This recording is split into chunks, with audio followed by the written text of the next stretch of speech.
So is everybody to this point? You have this spreadsheet up? Okay, so what we're going to do is look at regression analysis. So this is very similar to what you do when you plot some data and you do a trend line. Okay, you get y equals mx plus b, you fit a linear line to it, and you get the slope, and you get the intercept, and you have an r squared value. Okay, that's the least squares method of fitting a line. But the broader statistical term is a regression analysis. And so I want to teach you that tool today, because whenever you do a trend line, you don't get everything. There's a lot of useful information missing from a trend line analysis. You get the slope and you get the intercept, but you do not get the analysis of variance, the uncertainty in those terms, right? So how would you know if that slope is reliable or not?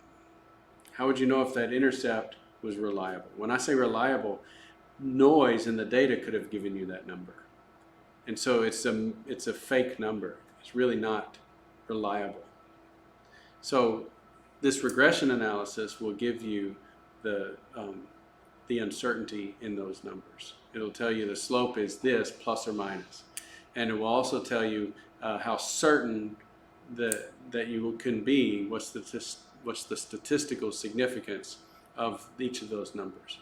So whenever you're doing your research, if I'm on your committee and you produce a chart and you're basing your analysis on a slope and an intercept, and nowhere in your analysis have you given me the p-value for those, then I'm going to ask you to redo that and give me a p-value, because I want to know how sure you are that that slope is real and how sure you are that the intercept is real. And it's very simple to do in Excel. I'm going to show you how to do that today.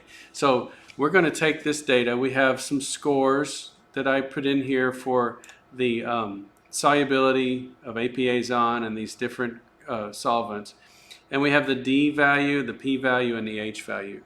And so I just want to plot the score versus DP and H. It's going to be kind of a rough analysis because our scores are integers, and it'd be nice to get something that was a little more continuous than that. But let's just see what we see.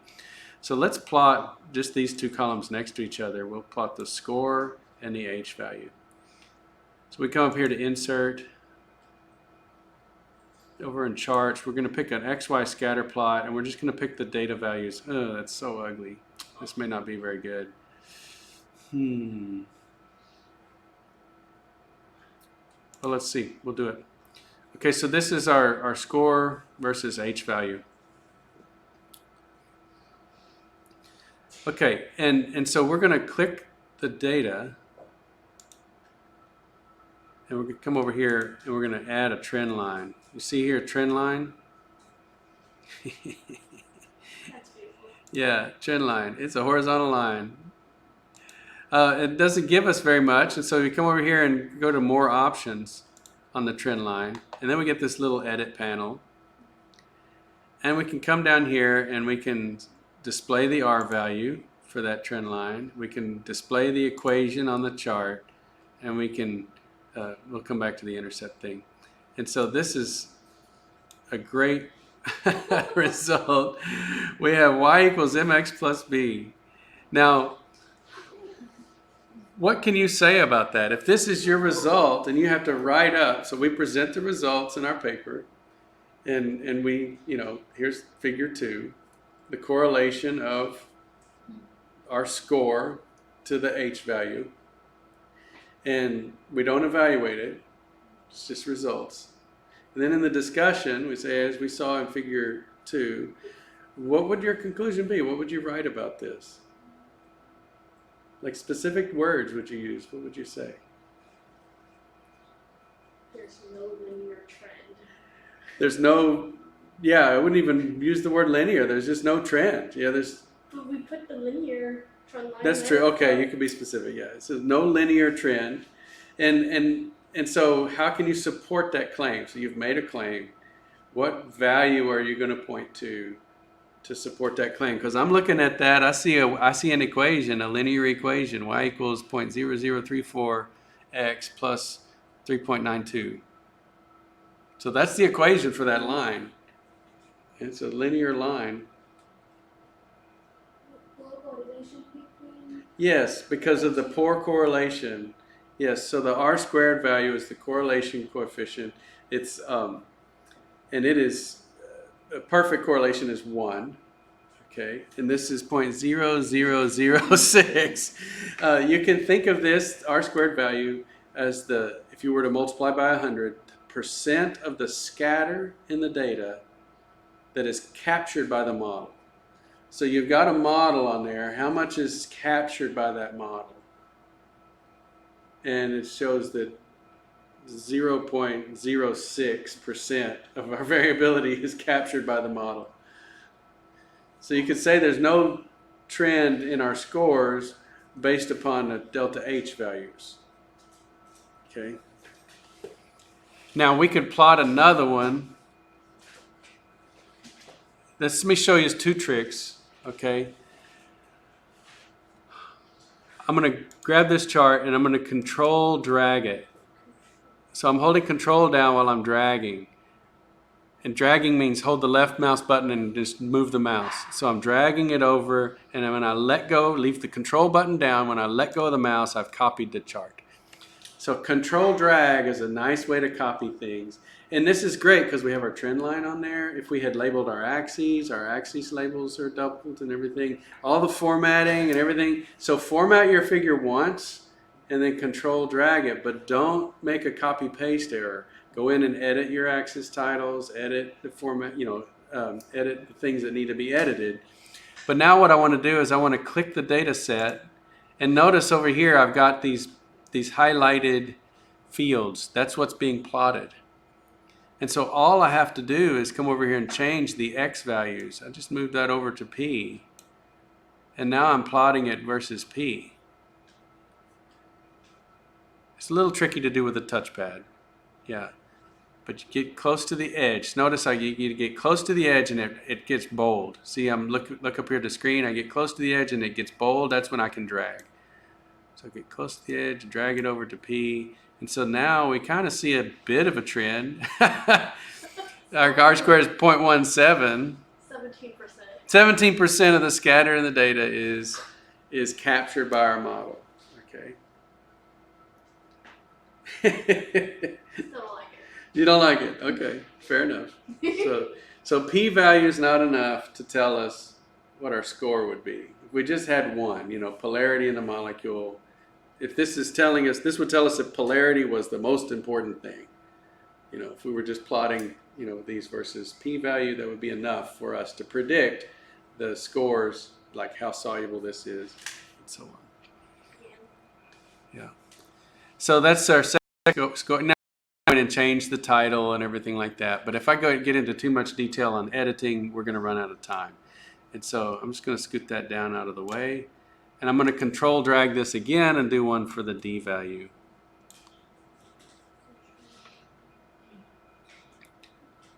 Once again, I get over here close to this purple panel and I can drag it over. Oops, you can't drag it unless you select the data set. See, I'm trying to drag, I can drag both of them, but I can't drag just the D. So I got to click the data set with the left mouse button, and then I can get over here and I can left click and drag over. And the D values are much tighter, more compact, and the R value is even worse. Not as bad as H. Right, H was disastrous. Dispersion is a little better, but then the polarity was the one that really made a difference. And 0.17 is not a great R squared value. No. Let's see, there's another one. It's the Hildebrand solubility parameter. And that's the total, in the Hansen system, the total solubility parameter. So let me show you how to insert columns. So click up here on this ribbon, go up to the home ribbon. See the home ribbon? Okay, so we're on the home ribbon. I'm going to click this title of the G column right there. Let's see, let's do it right here between. So click F. So I've clicked the F title up at the top. Okay, and I'm going to come over here and hit insert. So if I hit insert, it'll create a whole new column right there.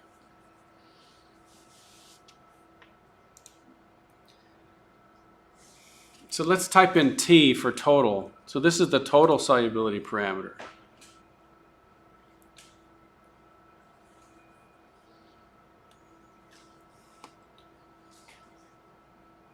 And the equation for this is delta T squared is equal to delta D squared plus delta H squared plus delta P squared. So it's dP and H terms squared added together is equal to delta T squared. If I want just delta T, though, I need to take the square root of that sum. So let me just write that in the formula. So equals the square root SQRT, and it's going to be D squared plus P squared plus H squared. Close parentheses. Everybody okay with that? Can you see that? Y'all close enough to see that? So that is this total solubility parameter.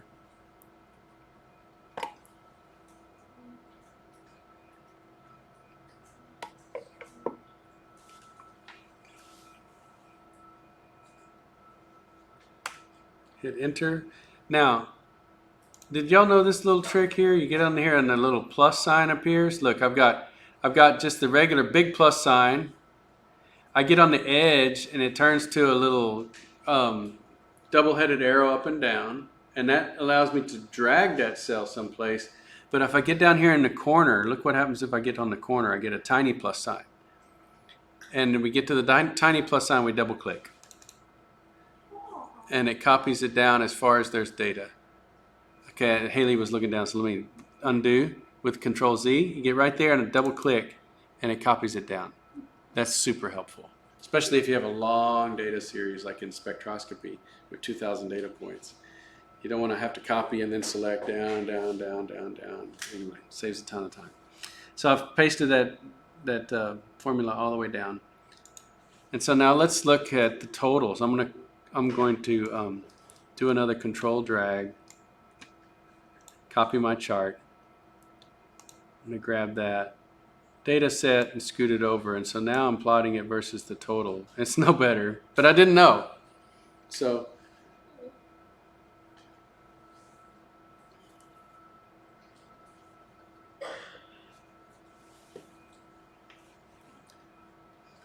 now we have, all these charts that look identical. How do I know which one's being what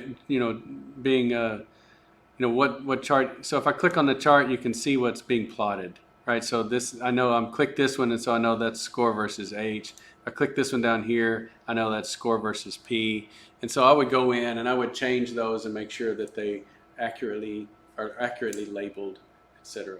So just beware when you're doing this control drag. You can create a whole lot of quick charts, but if you don't change the details of the titles and things, then you can really make some huge mistakes and have incorrect figures, and you don't want to do that, especially in your thesis. You have a whole figure that's wrong. It looks bad. Okay. So I spent hours formatting traces for the publication. Yeah? And this control drag thing would have saved hours. Hours, that's right. That's right. That's part of why I like to get the laptops out, so that you guys can see the tricks of the trade. Yeah. I know, because you had to do the same thing over and over again. So if ever you're in a tedious situation like that, ask me. Say, is there an easier way to do this? I get emails and phone calls from all over campus. So like people say, call Williams. He does a lot with Excel. And so I've had people in contracts and grants working with large databases of information, wondering how to simplify and do formulas and if-then logic within cells and so on. So different people from around campus have called me about Excel tricks and tips because I use it a lot. I don't know all of it. I don't know a lot about pivot tables and things like that, but there's a lot of things that I do know. So it's always fun to help people. So give me a call. Okay, so but you see what I'm saying about the linear fits not giving you too much information. Here we have a 17% correlation. So can we depend upon this model? It's a little fuzzy, right? I don't know if it's dependable. So let's do an analysis of variance. Let's do a regression analysis on this data. So go to the Data tab up here. You click Data tab. And over here on the right, you should have Data Analysis as one of the tools. Do you see that? Do you see that? Okay, you have it on yours too? Okay, so this is an add-in. If you don't have this, then you need to go, let me just show people, because this is a video and somebody else is going to watch it, how to get to that. So you can, there's several ways. One of the ways is to go over here to the File menu and come down here and choose Options. So when you click Options, there's Options for Excel. It pops up, and down here on the left, there's a panel called Add-ins. You click Add-ins. And you have all these different add-ins. And down here, Manage Add-ins, you hit the Go button. You hit Go, and up here you have some extra things that you can add into Excel. So one of them is the Analysis Toolpack. And that will give you the data analysis, the regression tools, and histograms, and all kinds of things. So that's a really nice tool pack to have. There's also Solver, and I use Solver a lot, so I always add Solver too while I'm here. So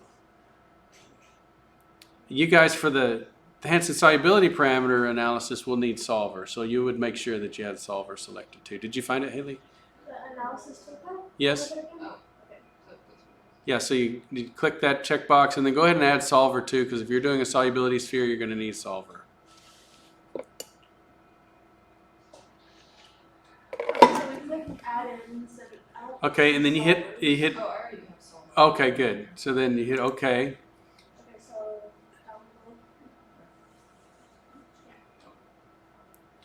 And so did you get your button, your data analysis button, under the data ribbon? I got it. Yes? Okay.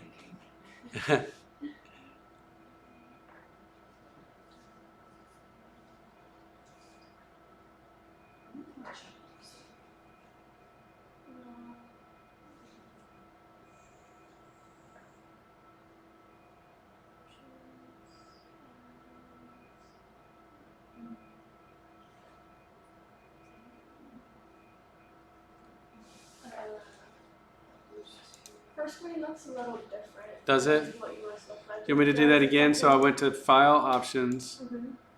Then I got all these different options. You have the different proofreading and things. And down here was add-ins. Mhm.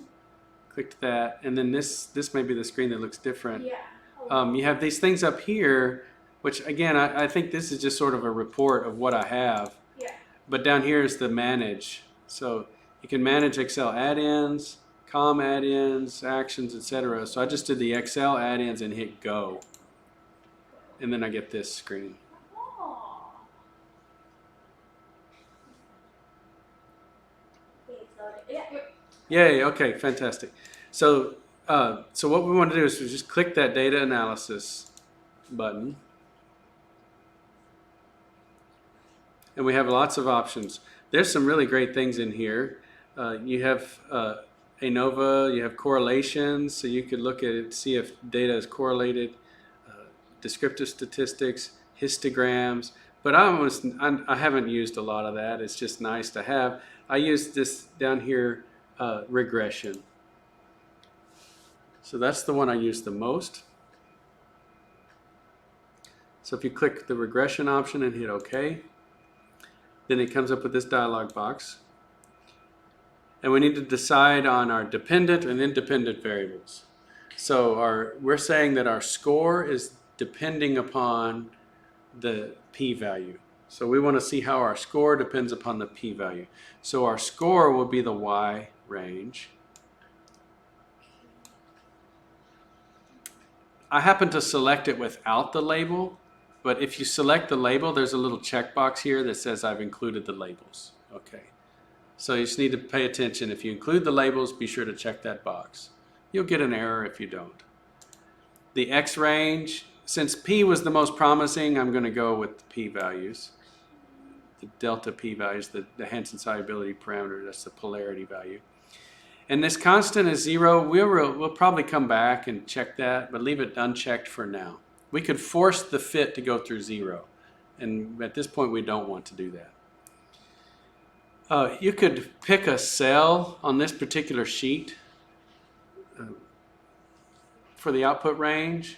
And so I'm going to go ahead and actually, I'm going to do a new worksheet apply. So I'm going to create a new worksheet, and I'm going to call that polar for the polar ANOVA, okay?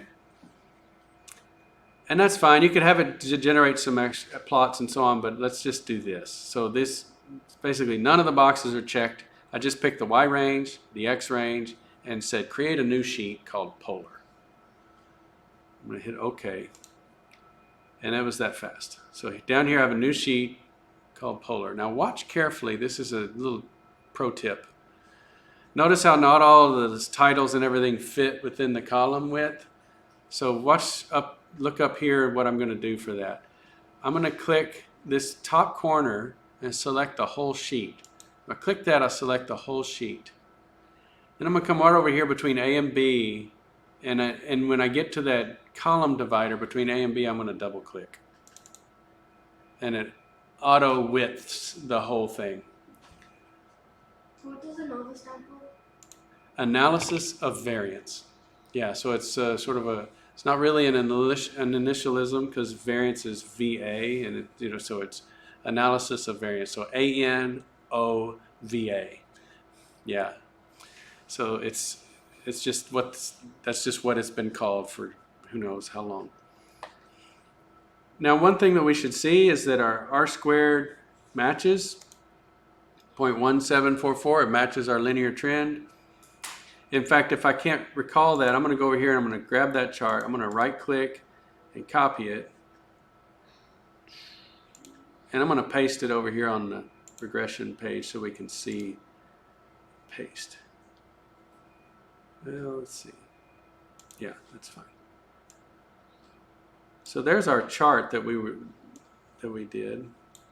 I just brought this over mainly to show that it has the same R squared, 0.1744, and it has the slope and the intercept.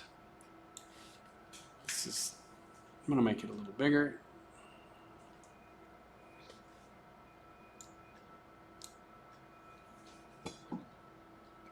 You guys might want to know how I did that. I clicked this outside edge of this text box, and watch this. I know you can't see my keyboard, but I'll tell you what I'm doing. I'm holding down Control and Shift, and I'm using the greater than and less than signs. So less than makes the font smaller, greater than makes the font bigger. So Control Shift greater than makes the font huge, and the Control Shift less than. I have used this a lot, so I find all the shortcuts I can, as you can imagine.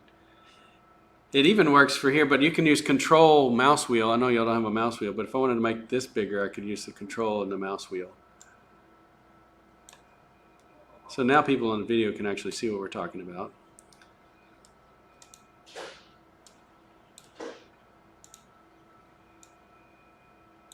Okay, so we should have the same slope and the same intercept. Now look where they show up down here. Intercept 4.82, 9, and then the x variable 1, negative 0.0987, etc. You get more digits when you do the regression analysis. But look at this. This is the fun part. Standard error. So those are your standard deviations for the slope and the intercept. Isn't that great? So if you're reporting your model, you don't want to just tell me M. You want to tell me M plus or minus. You don't want to just tell me B. You want to tell me B plus or minus. And you might have a problem with those if your standard deviation is bigger than your value. Right? If you ask me how much money I have and I say $10 plus or minus 11. I might have $21 or I might owe you $1. Somewhere in between. So that's a problem, isn't it? And that's kind of what we have here. Not quite, but on this slope, what's the slope? It's negative 0.09 plus or minus 0.05. Pretty wide error bars, right? The other way to think about this is the p-value. So this is when we get into statistics, and statistics have these hypotheses, right? The null hypothesis, you may have heard of this. And so I'm going to type here now, the null hypothesis.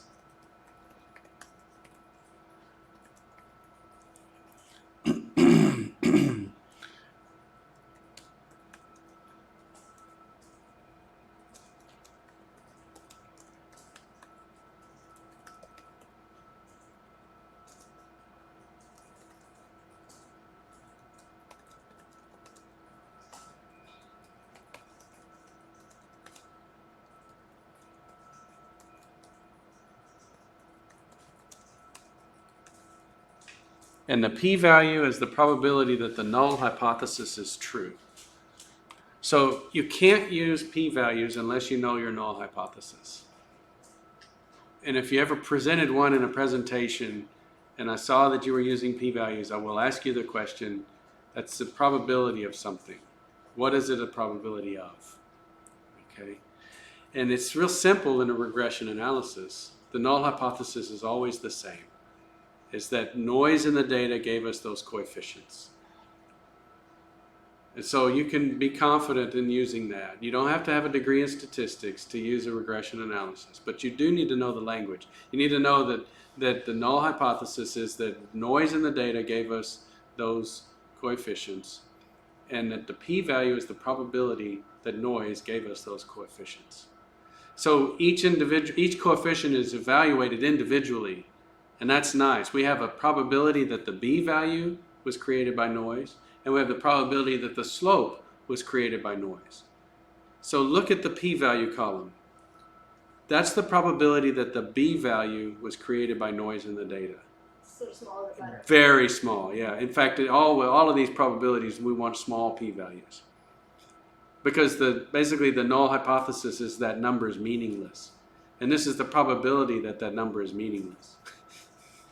So a small value is good. It means the number means something. So when they say statistically significant, they mean, let's say at 95% confidence, 1 minus that p-value is your confidence. So a p-value of 0.05 is a 5% probability that that number is meaningless. So the probability that it's significant is 95%. So in this case, the p-value for our intercept is 10 to the negative 8. You don't even really care about the 3 point whatever. You just look at the power of 10. It's 10 to the negative 8 probability that that intercept is meaningless. And look at the data too. All the data is positive, and all the data is clustered around that intercept of about 4. And so random noise didn't give us the value 4. Random noise gave us the scatter around 4.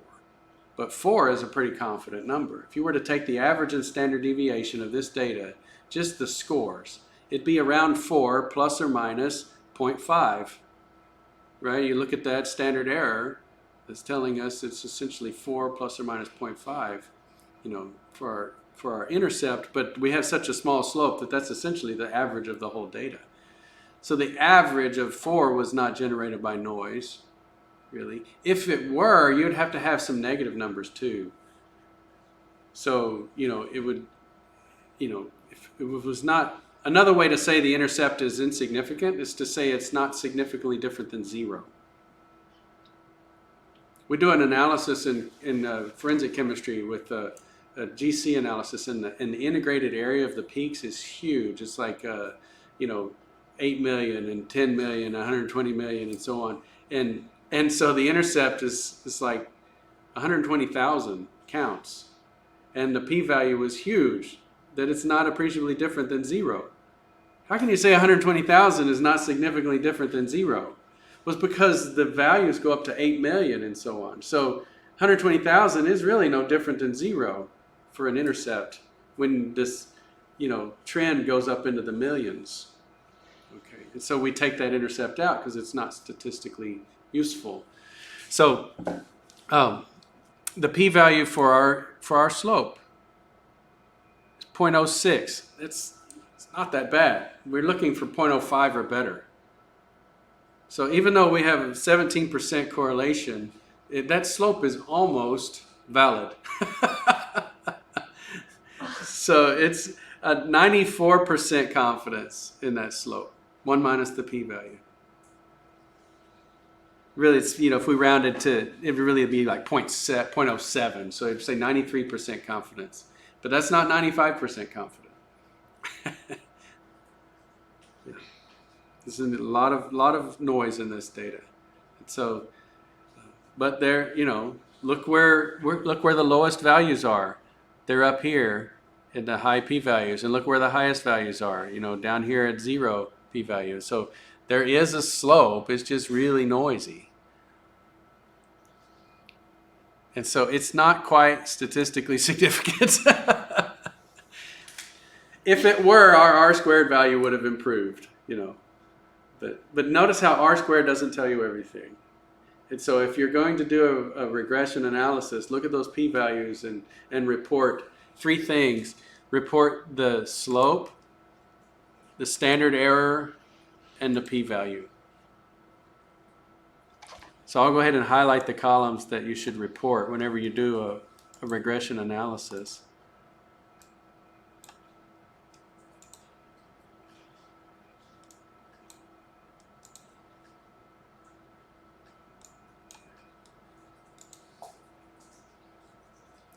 So these are the main features that I always pull out whenever I'm reporting data. I try to tell them how many data points I had. Here I had 20 data points. So I had 20 measurements of this relationship. I've got the R-squared value for the fit. I've got the coefficients. That's y equals mx plus b, so m and b. And the uncertainty in both of those. And then also the p-values. So you can put those in a results table. And then you can talk about them in the discussion. Or if you're not doing that for your project report, you could certainly do it in your thesis. Anytime you have trends that you want to identify, do the regression analysis so that you get all this extra information. The trend line just gives you 3 pieces of information: the slope, the intercept, and R-squared.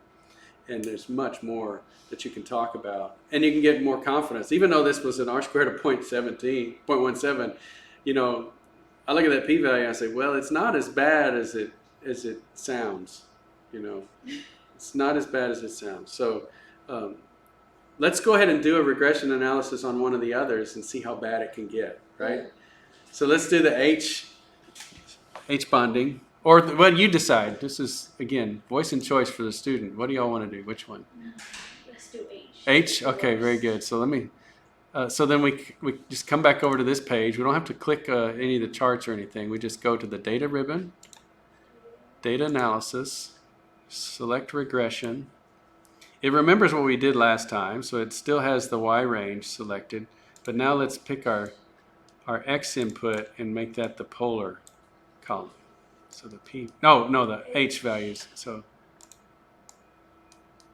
the H values. And then I'm going to change this to H bond. H bonding, whatever. And hit OK.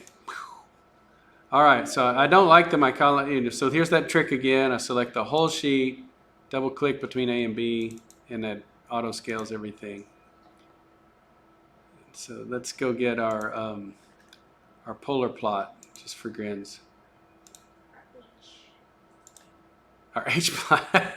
I tell you, I keep saying the wrong thing. I'm having a hard time finding it. Is it this one? Yeah, that's the one. So, Control C is a copy. Control V is a paste. Pretty sure you figured that one out by now. Okay, I don't like how small my font is, and so I'm just going to select the whole chart and do Control Shift right arrow, and so then that changes even my axes numbers.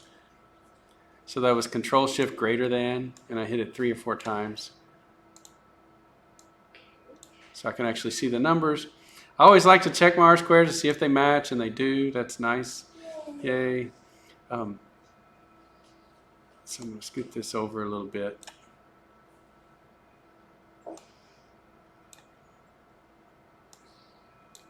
And then I'm going to do the control scrolly wheel to zoom in. All right, so what do you see? If this is your data, you did this regression analysis, talk me through it. What would you say in the discussion section?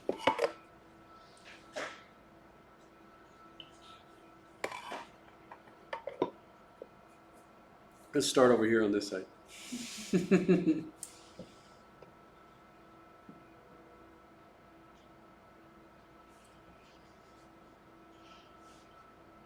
Just pick a number and talk about it. So,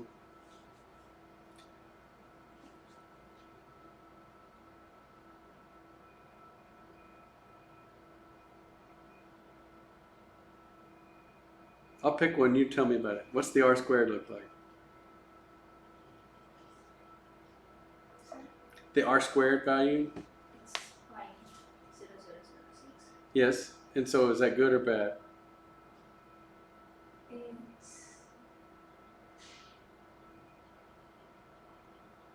And so for a good fit, the R squared is 1. So a perfect fit, the R squared is 1. Yeah, so it's very bad. It's very far from 1. So you could say, like, the first thing, looking at the correlation coefficient, the R squared value, is very far from 1, very low. And so this data does not show a linear trend. Okay. In this meeting, what do you say? Standard error for X variable is Standard error for the X variable 1. higher than It may not be exactly higher, but it's comparable to. So it's about the same magnitude as the coefficient. Yeah. But it's much higher. It's 10 times higher. Yeah, I just saw the 3 and the 3, 2, 3, 3 and 3, 2. But yeah, it's 10 times higher. So once again, I'm saying, how much money do I have? $10 plus or minus 100. Oh, that is horrible. So I could be in debt $90, or I could have $110. I don't know. So that's called bad financing. And for some reason, it just strikes me when I use dollars. So you're going to tell me that you're confident in that slope when the uncertainty is 10 times this value of the slope. Yeah, so the standard error is enough to tell us that we're not confident of that number. So you tell me another figure of merit that we can look at. P-value for the intercept is really low. Yeah, the intercept is statistically significant. That'd be another way to say that. With a p-value much less than 1. So a p-value maxes out at 1. That would be, 100% probability. Probability of 1 is a perfect probability. And so the lower the better in terms of our model. Now, Haley, what would you say? There's another p-value. What do you have to say about that one? There's only like 90% confidence. That's right, 9% confidence in that slope. Yeah. So, yeah, that's right. So, yeah, if you round it up, it'd be 0.92. So, yeah, 8% confidence in that slope. Not a lot of confidence. Another way to say that is a 92% probability that the noise gave us that slope. So our null hypothesis is that noise gave us that value of 0.0033 for the slope.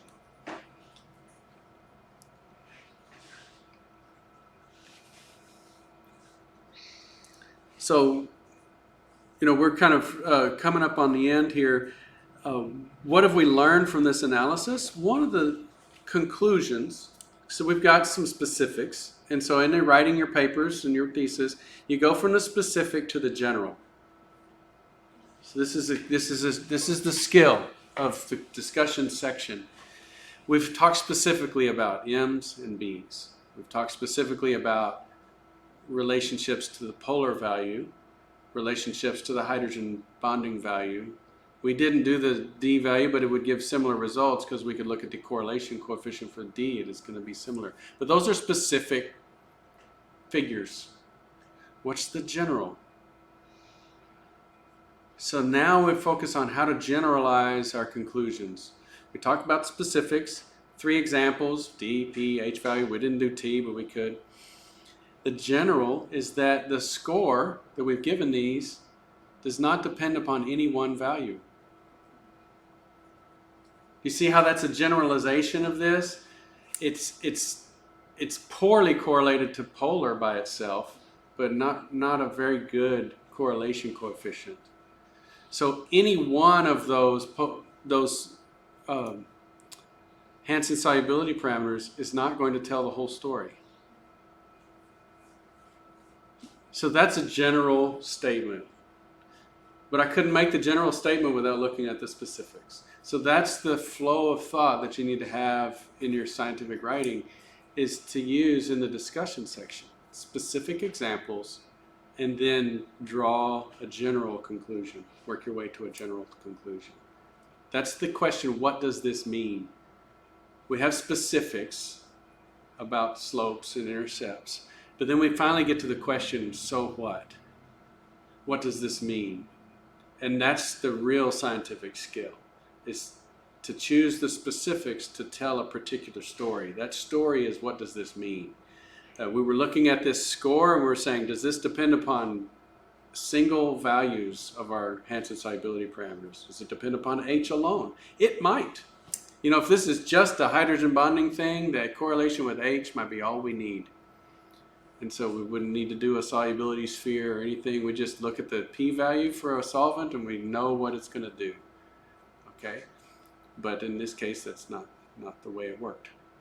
Okay, so we can make the general statement in the opposite direction and say that we can't conclude the score depends upon any one solubility parameter.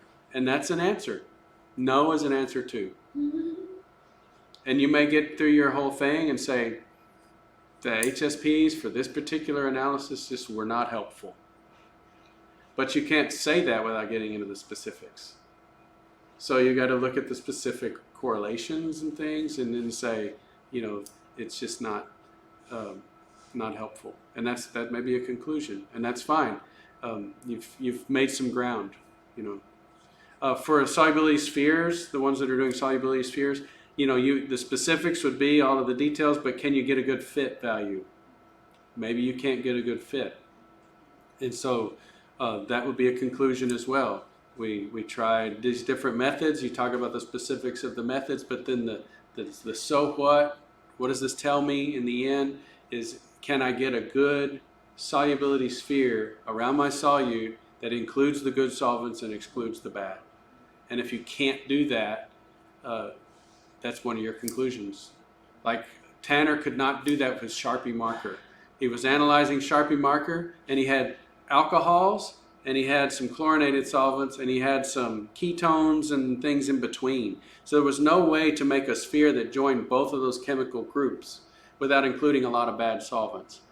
And so he thought, well, this is a complex formulation. It's got some carbon black in it. It's got some color molecules in it. It's also got a polymer binder. So maybe the alcohols are interacting with one of those substances and the chlorinated solvents are interacting with another set of substances. And if you interact with either one, it'll clean off the surface. So the effect was cleaning, but you could attack the binder, you could attack the filler, and either one of those could lead to release from the surface. So that's our general conclusion.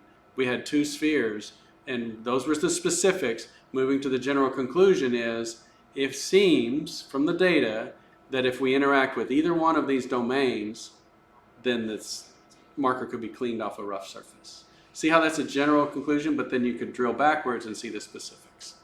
Was he able to like actually plot two spheres Yes. in one? That's Yes. cool. Yeah, it's very cool. Yeah. So we were very happy with that. And so that's regression analysis and how you can use it for your projects and definitely for your thesis work. Anytime you make a correlation of any kind and do a trend line, you need to go ahead and do a regression analysis and look at the analysis of variance. Okay, that's a wrap. Thank y'all for participating in the video. Yes. I don't think I gave away any personal information. First names. I mean, I'm pretty sure they control my voice. Yeah, that's Pretty right. sure. You can come back, if YouTube doesn't go belly up, you can say, that's when I was in grad school, you can hear my voice.